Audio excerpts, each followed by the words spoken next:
श्री स्वामी समर्थ. स्वामी म्हणतात, डोळे बंद कर आणि नीट लक्ष देऊ नये.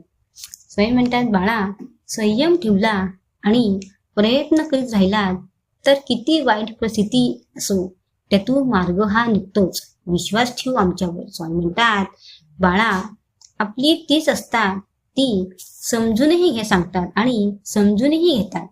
बाळा, नाद प्रत्येकाचा गोष्टीचा करा, पण व्यसनाचा नाद कधीच करू नका. स्वामी म्हणतात, त्या बाळा, माझ्याकडे एक भक्त आला आणि मला त्याने प्रश्न विचारला. स्वामी, जी माणसे पापी असतात, दुष्ट असतात, त्यांनाच का सर्व मिळते? स्वामी म्हणतात, बाळा ऐक, अरे वैभव मिळते हे ईश्वराची कृपा नसून ते पुण्य आहे. तुम्ही पाहिले असेल की चुकीची कर्म करणाऱ्यांनाही वैभव मिळते, पण हे त्यांच्या मागच्या जन्माचे पुण्य असते. त्यामुळे वैभव किंवा यश आता कृपा समजू नकोस. खरी कृपा जेव्हा होत अंतर्मनाचा विचार बदलतो. समजले का बाळा? यावर तो बाळ निघून जातो. तेव्हा स्वामी त्या बसलेल्या बाळाला म्हणतात, बाळ, तुला कसे वाटले ऐकून? बाळ म्हणाले, स्वामी आई, मला सर्व कळले. स्वामी म्हणतात, बाळा, सुखात देव लक्षात असला ना तर दुःखात त्याला बोलावे लागत नाही आणि दुसरी एक गोष्टी होईल, पण सगळे काही ठीक होईल. तुम्हाला जे पाहिजे ते मिळेल.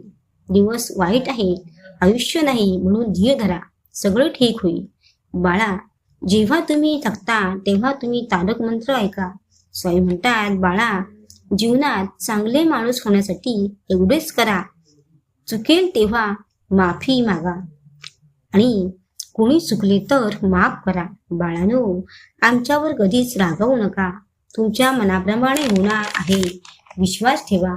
स्वामी म्हणतात, बाळा, जेव्हा आयुष्यात कठीण प्रसंग येतो तेव्हा आपल्याला नातेवाईकांची मदत लागते, पण ते मदत करू शकत नाही.